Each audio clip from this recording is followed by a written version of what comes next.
नमस्कार बच्चों, इस वीडियो लेक्चर में हम लोग डिस्कस करेंगे क्लास 6 के मल्टीपल चॉइस क्वेश्चंस। और जो मल्टीपल चॉइस क्वेश्चंस होने वाले हैं ये 45 एमसीक्यूज़ होंगे और चैप्टर है हिस्ट्री का। क्या नाम है? New empires and kingdoms. तो न्यू एम्पायर्स एंड किंगडम्स के हम लोग 45 एमसीक्यूज़ डिस्कस करेंगे, जिससे कहीं ना कहीं आपके पूरे इस चैप्टर का रिविजन अच्छे से हो जाएगा। तो चलिए स्टार्ट करते हैं। फर्स्ट क्वेश्चन को देखते हैं। फर्स्ट क्वेश्चन में कहा गया Samudragupta a famous ruler of dynasty known as the dash. तो आपको बताना है समुद्रगुप्त जो थे वो किस डायनेस्टी के रूलर थे, ये आपको इस क्वेश्चन में बताना है। फर्स्ट ऑप्शन दिया है मगध, जो कि गलत है। मौर्यन भी गलत है। इसका सही आंसर है गुप्ता। ठीक है, तो समुद्रगुप्त किस डायनेस्टी से रिलेटेड है? तो Samudragupta is related to Gupta dynasty. Next पे आते हैं, क्वेश्चन नंबर 2 देखते हैं। इसमें कहा गया we know about Samudragupta from a long inscription inscribed on Ashokan pillar. देखिए, हम लोग को समुद्रगुप्त के बारे में बहुत सारी बातें पता है, लेकिन कैसे पता है? क्योंकि इंस्क्रिप्शन से पता है। इंस्क्रिप्शन जो अशोकन पिलर में है, आपको बताना है ये कहाँ का इंस्क्रिप्शन है। तो अशोकन पिलर का इंस्क्रिप्शन है, लेकिन कहाँ पे लोकेटेड है? ये लोकेटेड है इलाहाबाद में। ठीक है, तो इसमें बी ऑप्शन जो होगा वो सही हो जाएगा। क्वेश्चन नंबर 3 पे आते हैं। थर्ड में कहा गया beginning of the Gupta dynasty was about how many years ago. तो देखिए, जो गुप्ता डायनेस्टी आई वो कितने साल पहले आई, ये आपसे इस क्वेश्चन में पूछा गया। तो ये आई 1700 ईयर्स एगो। ठीक है, तो इसमें डी ऑप्शन जो है that is the correct answer. Question number 4 पे आते हैं। फोर्थ क्वेश्चन में कहा गया Harisena who was the poet and minister at the court of. देखिए, आपको बताना है हरिसेन जो थे वो किसके पोएट थे, मतलब किसके कोर्ट में पोएट थे और साथ ही साथ मिनिस्टर भी थे। ठीक है, तो हरिसेन के बारे में अगर बात करी जाए तो ये समुद्रगुप्त के कोर्ट में पोएट भी थे और साथ ही साथ मिनिस्टर भी थे। तो Samudragupta will be the correct answer. Question number 5 पे आते हैं। क्वेश्चन नंबर 5 में कहा गया, देखिए यहाँ पर जो क्वेश्चन कहा गया है दिस इंस्क्रिप्शन, दिस का मतलब ये उस इंस्क्रिप्शन के बारे में बात हो रही है जो अशोकन पिलर पे पाया गया था इलाहाबाद में। ठीक है, अब इसको कहा क्या गया है? Is a special kind known as prashasti. तो ये जो इंस्क्रिप्शन है इसको क्या कहा गया है? प्रशस्ति कहा गया है। और प्रशस्ति एक संस्कृत वर्ड होता है जिसका मतलब क्या होता है? In praise of. तो ये जो स्टेटमेंट दिया है बिल्कुल सही है, तो this is the correct statement. Next पे आते हैं सिक्स्थ क्वेश्चन में। हुज प्रशस्ति tells us that poet praise the king in glowing terms. देखिए, आपको बताना है किस प्रशस्ति के बारे में बात हो रही है, किस राजा के प्रशस्ति या किस रूलर के प्रशस्ति के बारे में बात हो रही है, जिसमें ये कहा गया कि किंग के बारे में कहा गया है कि वो एक वॉरियर थे। ठीक है, as a king who won victories in battle. ठीक है, who was learned and the best of the poets and is also described as equal to gods. मतलब देखिए, बहुत सारी क्वालिटीज़ बताई गई उस किंग के बारे में, जैसे कई सारे बैटल्स को जीता है उस किंग ने, बहुत ज़्यादा पढ़ा लिखा भी था। ठीक है, बेस्ट ऑफ पोएट्स मतलब कहीं ना कहीं एक बहुत अच्छा पोएट भी थे। और साथ ही साथ जो वो रूलर हैं उनके बारे में बताया गया he was equal to god. ठीक है, तो ये सब बातें किस किंग के बारे में बताई गई है? तो ये बताई गई समुद्रगुप्त के बारे में। ठीक है, तो इसमें बी ऑप्शन जो होगा that will be the correct answer. Next पे आते हैं। यहाँ पर देखिए, समुद्रगुप्त के बारे में कुछ और बातें भी कही गई हैं कि इनकी जो बॉडी थी वो बहुत ज़्यादा चार्मिंग थी। इसमें बहुत सारे मार्क्स थे। ठीक है, प्लेंटी ऑफ मार्क्स थे। मार्क किस चीज़ के थे? जो कटने वटने के होते हैं, जैसे जो लड़ाई करने जब कोई राजा जाता है तो कहीं ना कहीं उसके शरीर पे बहुत सारे कट लग जाते हैं। कहीं तलवार से लग जाएंगे, कहीं किसी चीज़ से लग जाएंगे, तो वो सब कट इनके शरीर पे थे। तो ये सब बातें भी यहाँ पर कही गई हैं। नेक्स्ट पे आते हैं। हरिसेन के बारे में बात करी गई। Harisena described many different kind of ruler and tells about Samudragupta policy towards them। ठीक है, how many different kind of ruler, तो आपको बताना है हरिसेन ने कितने तरह के रूलर के बारे में बताया है और समुद्रगुप्त की पॉलिसी के बारे में बताया है, हर सबके लिए क्या क्या थी। ठीक है, तो मेनली हम लोग को ये बताना है कितने रूलर के बारे, कितने किंग्स के बारे में, कितने तरीके के रूलर के बारे में हरिसेन ने अपने प्रशस्ति में या ये कह सकते हैं अपनी किताबों में बताया है। ये इस क्वेश्चन में आपसे पूछा गया है। तो ये है 4 टाइप्स। ठीक है, तो इसका 4 will be the correct answer. 4 तरीके के रूलर के बारे में हरिसेन ने बताया है और साथ ही साथ समुद्रगुप्त की पॉलिसीज़ भी बताई हुई हैं। नेक्स्ट पे आते हैं क्वेश्चन नंबर 8 में। Some qualities of Samudragupta are shown on coins. देखिए, कुछ क्वालिटी ऐसी हैं समुद्रगुप्त की जो कहाँ शो करी गई हैं? कॉइन्स पे शो करी गई हैं, जो सिक्के होते थे उन पे शो करी गई है। जैसे इनको समुद्रगुप्त को एक इंस्ट्रूमेंट को बजाते हुए दिखाया गया है। आपको बताना है कौन सा वो इंस्ट्रूमेंट है, तो वो इंस्ट्रूमेंट है वीणा। ठीक है, तो इसमें वीणा बजाते थे कौन? समुद्रगुप्त, ये आपको पता होना चाहिए। नेक्स्ट पे आते हैं। क्वेश्चन नंबर 9 देखते हैं। There were how many rulers of Aryavarta who were uprooted and their kingdoms were made a part of Samudragupta empire. तो देखिए, कितने आपको बताना है कितने रूलर्स हुआ करते थे आर्यवर्त के, जिनको ख़त्म कर दिया था समुद्रगुप्त ने और सबको अपने में इंक्लूड कर लिया था। ठीक है, तो ये आपको बताना है कितने रूलर होते थे आर्यवर्त के। क्वेश्चन नंबर 9 में जो रूलर होते थे टोटल नंबर ऑफ वो होते थे 9। ठीक है, तो 9th क्वेश्चन का आंसर भी क्या है 9। ठीक है, तो याद रखिएगा। नेक्स्ट पे आते हैं 10th क्वेश्चन में कहा गया the rule of Harshvardhan was about dash 100 dash years ago. तो कितने साल पहले हर्षवर्धन का रूल हुआ करता था, ये आपको इस क्वेश्चन में बताना है। तो हर्षवर्धन का जो रूल हुआ करता था वो 1400 ईयर्स एगो हुआ करता था, मतलब अगर अप्रॉक्सीमेटली देखेंगे तो 600 AD की बात यहाँ पर हो रही है। नेक्स्ट पे आते हैं क्वेश्चन नंबर 11 देखते हैं। यहाँ पर देखिए दो बातें कही गई, दो स्टेटमेंट दिए गए, आपसे पूछा है कौन सा स्टेटमेंट करेक्ट है।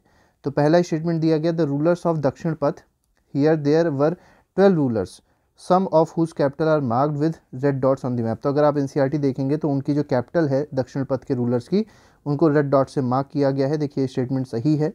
ठीक है, दक्षिण पथ के बारे में बात करी गई, आप लोग एनसीईआरटी देख लीजिएगा। They surrender to Samudragupta after being defeated and then he allowed them to rule again. देखिए इन लोग ने क्या कर दिया था, ये जो रूलर्स थे यहाँ पे, इन लोग ने सरेंडर कर दिया था समुद्रगुप्त में। ठीक है, समुद्रगुप्त को सरेंडर कर दिया था। ठीक है, जब ये डिफीट हुए थे, और साथ ही साथ समुद्रगुप्त ने इनको फिर छोड़ दिया और साथ ही साथ उन लोग को फिर से रूल करने दिया था। ठीक है, तो ये दोनों स्टेटमेंट क्या है, बिल्कुल सही है। तो इसमें सी ऑप्शन सही हो जाएगा। नेक्स्ट पे आते हैं क्वेश्चन नंबर 12 में कहा गया Assam, coastal Bengal, Nepal and number of janasanghas.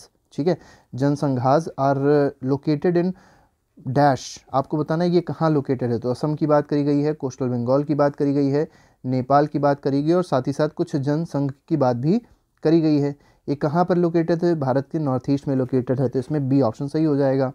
ठीक है, brought tribute followed his orders and attended the court of Samudragupta. तो यहाँ के जो रूलर्स होते थे क्या करते थे, मतलब इनके ऑर्डर्स को फॉलो करते थे समुद्रगुप्त के, और साथ ही साथ समुद्रगुप्त के कोर्ट को अटेंड भी करते थे। तो कहीं ना कहीं हर जगह समुद्रगुप्त का बहुत बड़ा दबदबा हुआ करता था अपने टाइम पे। ठीक है, तो इसमें बी ऑप्शन जो होगा वो सही हो जाएगा। क्वेश्चन नंबर 13 पे आते हैं the descendants of Kushanas and शक and the rulers of Sri Lanka submitted to Samudragupta and offered daughters in their marriage. अब देखिए कुछ और भी ऐसे रूलर्स थे जिन्होंने समुद्रगुप्त के आगे हाथ, मतलब ये कह सकते हैं समुद्र के आगे हाथ फैला दिए थे, या कह सकते हैं कि समुद्रगुप्त को के सामने हार मान ली थी। तो ये कौन कौन से थे, जैसे कुशान के रूलर्स थे, शक के रूलर्स थे, और साथ ही साथ कुछ रूलर थे श्रीलंका के। तो ये लोग पहले से हार मान लिए समुद्रगुप्त के, और क्या किया, अपनी डॉटर्स को मतलब मैरिज करवा दी समुद्रगुप्त के साथ में। इस तरीके से आप समझ सकते हैं। तो ये स्टेटमेंट बिल्कुल सही है। क्वेश्चन नंबर 14 में कहा गया Prayag is the old name for which of the following place.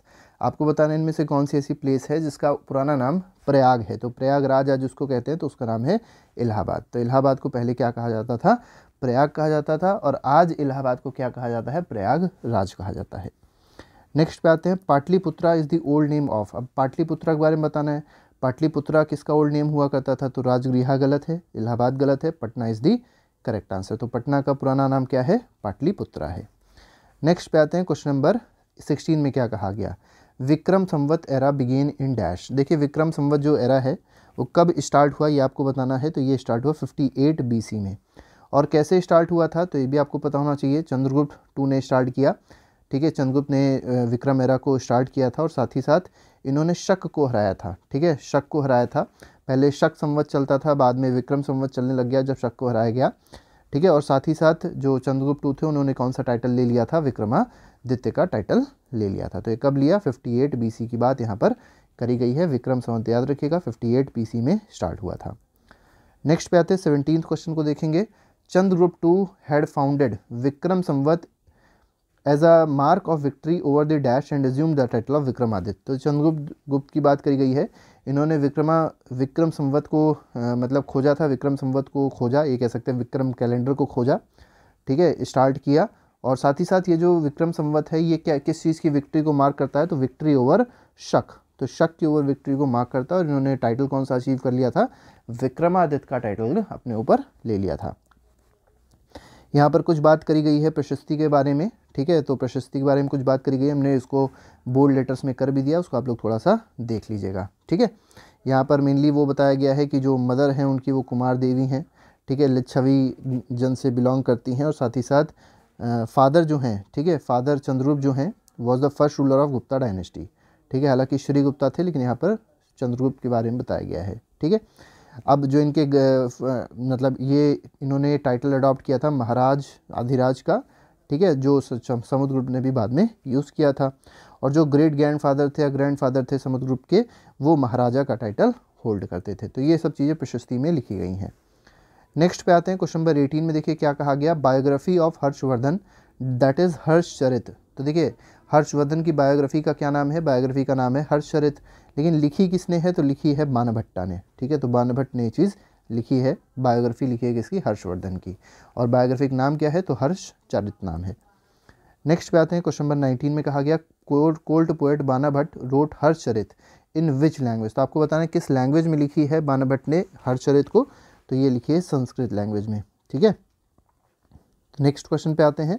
Question number, अब देखिए जुआनजैंग के बारे में बात करी गई। जुआनजैंग भी बहुत ज़्यादा टाइम इन्होंने अपना यहाँ पर दिया था, कहाँ पर, हर्ष के कोर्ट, मतलब हर्षवर्धन के कोर्ट में जुआनजैंग भी बहुत दिनों तक रहे थे, और इन्होंने भी बहुत सारी चीज़ें लिखी हैं कि इन्होंने हर्षवर्धन के कोर्ट में क्या क्या देखा था, या कह सकते हैं उनके राज में क्या क्या देखा था।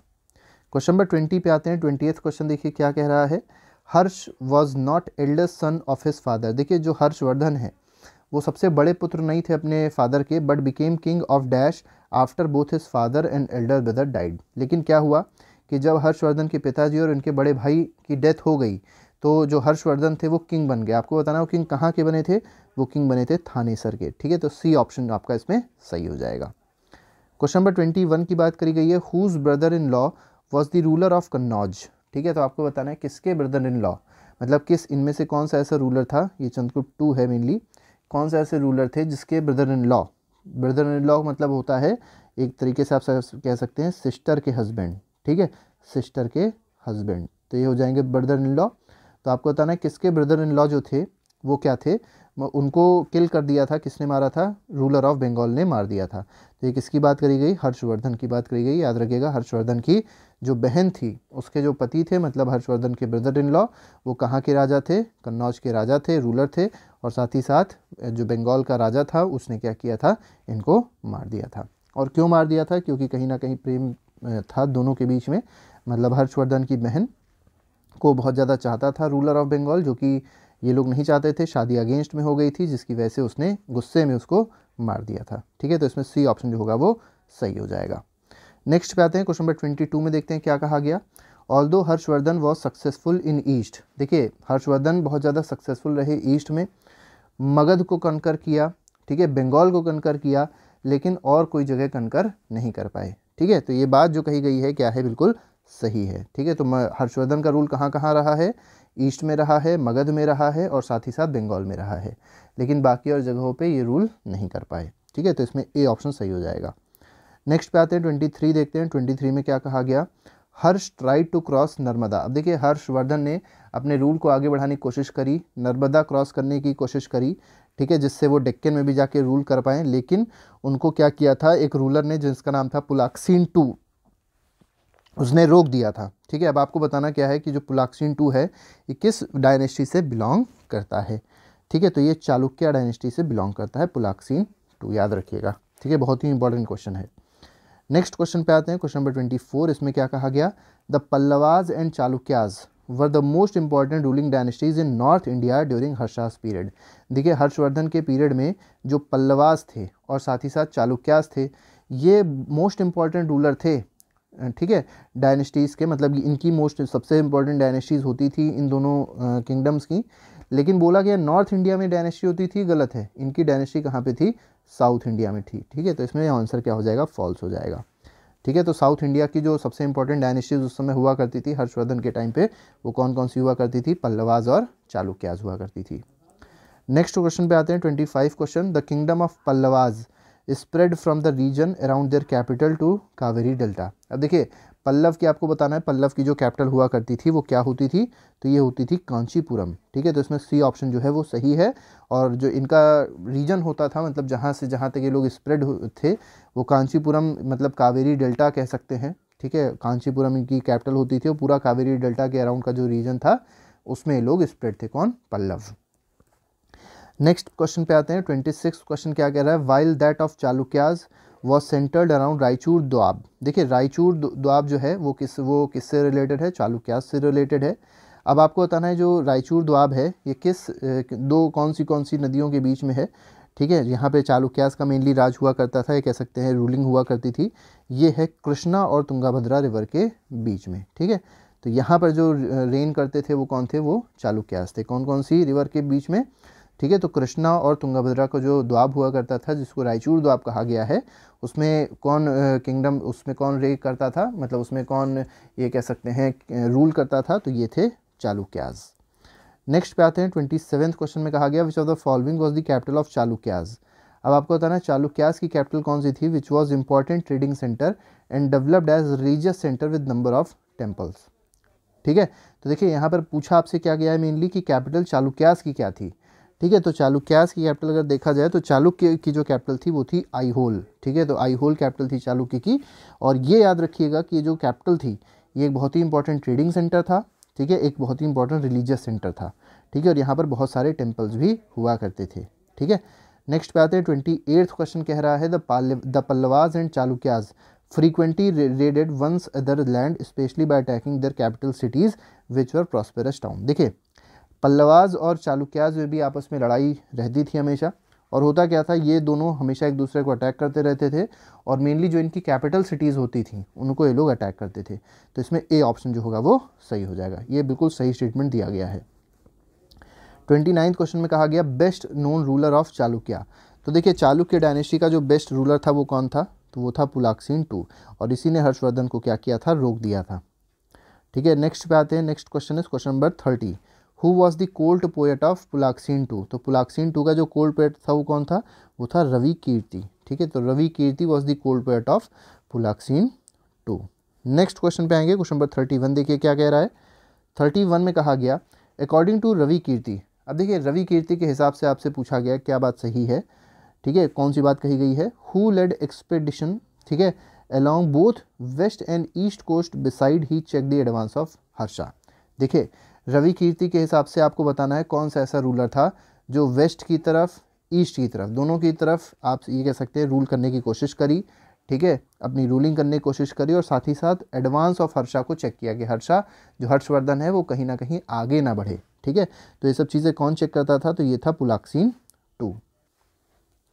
नेक्स्ट क्वेश्चन पे आएंगे, क्वेश्चन नंबर 32 देखिए क्या कह रहा है। 32 क्वेश्चन में कहा गया Pulakeshin also attack the Pallava king who took shelter behind the walls of dash. देखिए पुलाक्सीन जो है चालुक्य का एक बहुत ही इंपॉर्टेंट रूलर है, इसने क्या किया था, पल्लवा किंग को अटैक किया था, और जब पल्लवा किंग को अटैक किया तो इन्होंने शेल्टर ले ली थी। तो अब बताना है किसके, behind the walls of dash, तो आपको बताना है किसके, कहाँ पर शेल्टर इन्होंने ली थी, तो ये ली थी कांचीपुरम में, ठीक है, मतलब अपनी कैपिटल में ली थी। तो इसका आंसर क्या हो जाएगा, ऑप्शन नंबर सी हो जाएगा। नेक्स्ट पे आते हैं, क्वेश्चन नंबर 33 में कहा गया both the Pallavas and Chalukyas gave way to new rulers belonging to Rashtrakuta and Chola dynasty. बिल्कुल सही बात कही गई है। जो पल्लवास थे और चालुक्यास थे ये जब धीरे धीरे करके कम हो गए तो इनके बाद नए रूलर्स आ गए इन्हीं की जगह लेने के लिए, और वो कौन कौन थे, राष्ट्रकूटास थे और चोल थे, ठीक है। तो इसमें बिल्कुल सही स्टेटमेंट है, तो इसमें ए ऑप्शन सही हो जाएगा। Next is question number 34। As in the case of earlier kings what remained the important for rulers and village remained the basic unit of administration. देखिए जैसे मतलब अर्लियर पुराने राजाओं की बात अगर करी जाए तो जो विलेज हुआ करता था, मतलब जो गांव हुआ करते थे, वो बेसिक यूनिट होती थी एडमिनिस्ट्रेशन के लिए। लेकिन आपको बताना है क्या चीज़ सबसे ज़्यादा इंपॉर्टेंट थी जिसकी वजह से एडमिनिस्ट्रेशन हो पाता था, मतलब उनका मेन सोर्स ऑफ मनी क्या रहती थी, वो रहती थी लैंड रेवेन्यू। तो इसमें सी ऑप्शन जो होगा that will be the correct answer of question number 34। Question number 35 पे आते हैं। 35 क्वेश्चन में क्या कहा गया, the poet Harisena was a mahadandanayaka which is also called dash like his father. तो देखिए हरिसेन के बारे में बताना है। हरिसेन को महादंड नायक की उपाधि दी गई थी, और इसका मतलब क्या होता है, तो इसका मतलब होता है चीफ जुडिशियल ऑफिसर, ठीक है। तो इसमें सी ऑप्शन सही हो जाएगा, that is chief judicial officer, ठीक है। नेक्स्ट पे यहाँ पर देखिए थोड़ी सी बातें कही गई हैं, इसको आप लोग आराम से पढ़ लीजिएगा। नेक्स्ट पे आते हैं क्वेश्चन नंबर 36 पे। Who collected revenue from the land and use this to maintain soldiers and horses and provide equipment for warfare. देखिए आपको बताना इनमें से कौन सा ऐसा है जो रेवेन्यू कलेक्ट करता था लैंड के, मतलब जो लैंड रेवेन्यू को कलेक्ट करता था, और साथ ही साथ वो क्या करता था, सोल्जर्स को मतलब देख रेख करता था, सोल्जर्स को मेंटेन करता था, ठीक है, उनके खाने पाने की व्यवस्था करता था, हॉर्सेस के साथ भी यही सेम काम, और साथ ही साथ इक्विपमेंट प्रोवाइड करता था लड़ाइयों के लिए, ठीक है। तो ये सब काम किसका था, तो ये सब काम था सामंत का, ठीक है। तो इसमें सी ऑप्शन जो है that is the correct answer. 37 पे आएंगे। 37 देखिए आपसे पूछा गया कौन सा स्टेटमेंट यहाँ पर इनकरेक्ट है। तो पहला दिया गया the inscription of Pallavas mention a number of local assemblies, बिल्कुल सही है। देखिए पल्लव के इंस्क्रिप्शन में बहुत सारी लोकल असेंबलीज़ के बारे में बात हुई है, ठीक है। दीज इंक्लूड दी सभा which was an assembly of ब्राह्मण एंड लैंड ओनर्स। तो देखिए यहाँ पे एक सभा की बात हुई है और सभा असेंबली हुआ करती थी किसकी किसकी, ब्राह्मण की, और साथ ही से ब्राह्मण जो लैंड ओनर्स होती थी उनकी ये असेंबली हुआ करती थी, क्या, सभा। दोनों ऑप्शन सही हैं। थर्ड में कहा गया this assembly functions through this assembly function through sub committees which look after irrigation, agricultural operations, making roads, local temples etcetera. अब देखिए सभा का मेनली काम क्या होता था, सभा का मेनली काम ये होता था कि इसमें कई सारी सब कमिटीज़ होती थी और वो सब कमेटी करती क्या थी, इरिगेशन को मेंटेन करती थी, मतलब इरिगेशन को देखती रहती थी कि इरिगेशन सही से मिल पा रहा है, किसानों को नहीं मिल पा रहा है।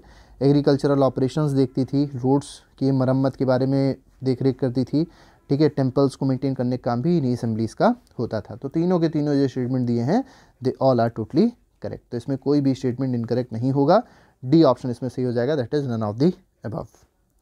क्वेश्चन नंबर 38 पे आते हैं। 38 में कहा गया the ur was a village assembly found in the areas where the land owners were not dash. देखिए जो अर थे, ठीक है, the ur was a village assembly, तो एक विलेज असेंबली की बात करी गई, जिससे अभी सभा हम लोग ने देखी विलेज असेंबली थी। उसी तरीके से जो उर है या इसको अर कह सकते हैं, ये भी एक तरीके की विलेज असेंबली थी, लेकिन ये उन एरियाज़ में थी जहाँ पर लैंड ओनर्स क्या नहीं थे, तो जहाँ पर लैंड ओनर्स ब्राह्मण नहीं थे, ठीक है। तो जहाँ पर लैंड ओनर्स ब्राह्मण नहीं हुआ करते थे, वहाँ पे जो विलेज असेंबली होती थी उसको क्या कहते थे, अर कहते थे, या उर उसको आप लोग कह सकते हैं। क्वेश्चन नंबर 39 में बोला गया करेक्ट स्टेटमेंट आपको बताना है इनमें से करेक्ट कौन है। First there nagaram was an organisation of merchant, सही है, ठीक है, नगरम कह सकते हैं, ठीक है, या इसको नगराम कह सकते हैं, ये ऑर्गेनाइजेशन हुआ करता था मर्चेंट का, बिल्कुल सही स्टेटमेंट है। सेकंड में कहा गया it is likely that these assemblies were controlled by rich and powerful land owners and merchants. अब ये कंट्रोल कौन करता था, तो जो बहुत अमीर लोग होते थे, पावरफुल लैंड ओनर्स होते थे, मर्चेंट्स होते थे, वो इसको कंट्रोल करते थे, ठीक है, नगराम को, बिल्कुल ठीक है। Many of these local assemblies continue to function for century, और ऐसे से बहुत सारी असेंबलीज आई जो मतलब कई सालों तक रूल करती रही हैं, कह सकते हैं कंटिन्यू रही। तो इसमें ए बी सी तीनों ही ऑप्शन सही हैं, इसका आंसर क्या हो जाएगा, करेक्ट इसमें तीनों ही है, तो ऑल ऑफ दी अबव हो जाएगा। 40th क्वेश्चन पे आएंगे, उससे पहले कालिदास के बारे में बात करी गई है। कालिदास बहुत ज़्यादा फेमस थे अपने प्लेस के लिए, जो प्ले हुआ करते थे उनके बहुत ज़्यादा उसके लिए फेमस थे, ठीक है। और प्ले में क्या डिपिक्ट करते थे, जो लाइफ हुआ करती थी किंग के कोर्ट में, उसको डिपिक्ट करते थे, ठीक है। अब यहाँ पे एक बहुत ही इंपॉर्टेंट प्ले के बारे में बात करी गई है, एक बहुत ही इंपॉर्टेंट बात करी गई है, और क्या कहा गया, this place is that king, और जो बहुत सारे ब्राह्मण हुआ करते थे, इन्होंने अपने प्ले में हमेशा बताया है कि जो किंग होते थे मतलब राजा होते थे, और साथ ही साथ ज़्यादातर जो ब्राह्मण होते थे वो किस में बात करते थे, तो उनका जो लैंग्वेज हुआ करती थी वो संस्कृत हुआ करती थी, और बाकी जो वुमेन और मैन हुआ करते थे जो किंग और ब्राह्मण नहीं थे, वो कौन सी लैंग्वेज यूज़ करते थे, प्राकृत यूज़ करते थे। ऐसा कालिदास ने अपनी प्ले में भी बहुत बार बताया है। नेक्स्ट पे आते हैं, क्वेश्चन नंबर 48 में देखिए क्या कहा गया, फेमस प्ले अभिज्ञान शाकुंतलम। देखिए अभिज्ञान शाकुंतलम आपको पता होना चाहिए, बहुत ही इंपॉर्टेंट प्ले है, और इसमें लव दिखाया है किसके किसके बीच में, तो किंग और जो किंग था जिसका नाम दुष्यंत था, और एक यंग लेडी है जिसका नाम शकुंतला है, दोनों के बीच में प्रेम दिखाया गया है, ठीक है, लव दिखाया गया। आपको बताना है लिखा किसने है, मतलब ये किसका प्ले है, तो ये है कालिदास का प्ले, ठीक है, तो इसमें बी ऑप्शन सही हो जाएगा। नेक्स्ट पे आते हैं, क्वेश्चन नंबर 41 में क्या है, द चाइनीज पिलग्रिम फाजियान, ठीक है, notice the plight of those who were treated as untouchables by high and mighty, ठीक है। तो देखिए फाजियान जो ये चाइनीज़ पिलग्रिम आया उसने बहुत सारी बातें बताई हैं, ठीक है, उसने कई सारा नोटिस भी किया है, और मेनली किस चीज़ को नोटिस किया है, जो अनटचेबल थे उनको नोटिस किया है, जो अनटचेबिलिटी उस समय फैली हुई थी, ठीक है, जो हाई और माइटी क्लासेस थी, जो अनटचेबल्स क्रिएट किए थे लोगों ने, मतलब ये कह सकते हैं अनटचेबल की जो भावना क्रिएट करी गई थी, उसके बारे में फाजियान ने बहुत सारी बातें बताई भी हैं और बहुत सारी बातें नोटिस भी करी थी। तो बिल्कुल सही स्टेटमेंट है, तो इसका आंसर ट्रू हो जाएगा। नेक्स्ट पे आते हैं, question number 42, Bedouins are pastoral tribes. तो देखिए ये जो बेडुइन्स है ये कहाँ की पास्टोरल ट्राइब है, अरब की है, तो इसमें डी ऑप्शन सही हो जाएगा, पूछा गया है। अब देखिए इनके बारे में थोड़ी सी बात कर लेते हैं। ये किस पे मेनली डिपेंड होते हैं, कैमल्स पे डिपेंड होते हैं, हार्डी एनिमल्स पे डिपेंड करते हैं, ठीक है, इन दोनों चीज़ों पे डिपेंड होते हैं ये, ठीक है, इनका रोजी रोटी इन्हीं से ही मिल पाती है, और मेनली ये डिजर्ट्स में सर्वाइव करते हैं, और कहाँ रहते हैं, ये रहते हैं अरब में, ठीक है, तो इसमें डी ऑप्शन सही हो जाएगा। 43 पे आते हैं, 43 में कहा गया around 1400 years ago prophet Muhammad introduced a new religion Islam in dash. तो आपको बताना है 1400 साल पहले, 1400 साल पहले की बात करी जाए, अप्रॉक्सीमेटली 600 AD की बात करी जाएगी, तो एक नया रिलीजन आया जिसको कहा गया इस्लाम, और कहाँ से इसकी शुरुआत हुई थी ये आपको बताना है, ठीक है। प्रॉफिट मोहम्मद लेके आए थे, आपको बताना है इसकी शुरुआत कहाँ से हुई, तो इसकी शुरुआत हुई थी अरब से, तो इसमें डी ऑप्शन सही है। 44th क्वेश्चन पे आते हैं, अरब सोल्जर्स कॉन्कर्ड सिंध, ठीक है, in present day Pakistan how many years ago. तो देखिए जो अरब सोल्जर्स थे उन्होंने सिंध को कॉन्कर किया, और पहले सिंध मतलब जो पहले सिंध हुआ करता था क्या कहलाता था, पाकिस्तान। कितने साल पहले कॉन्कर किया था ये आपको इस क्वेश्चन में बताना है, 1300 साल पहले कॉन्कर किया था, तो इसमें बी ऑप्शन सही हो जाएगा। लास्ट क्वेश्चन पे आते हैं, who was the last ruler of Gupta dynasty. अब गुप्ता डायनेस्टी का लास्ट रूलर कौन था ये आपको इस क्वेश्चन में बताना है, तो ये थे स्कंदगुप्त, ठीक है। तो इसमें ए ऑप्शन जो है that is the correct answer.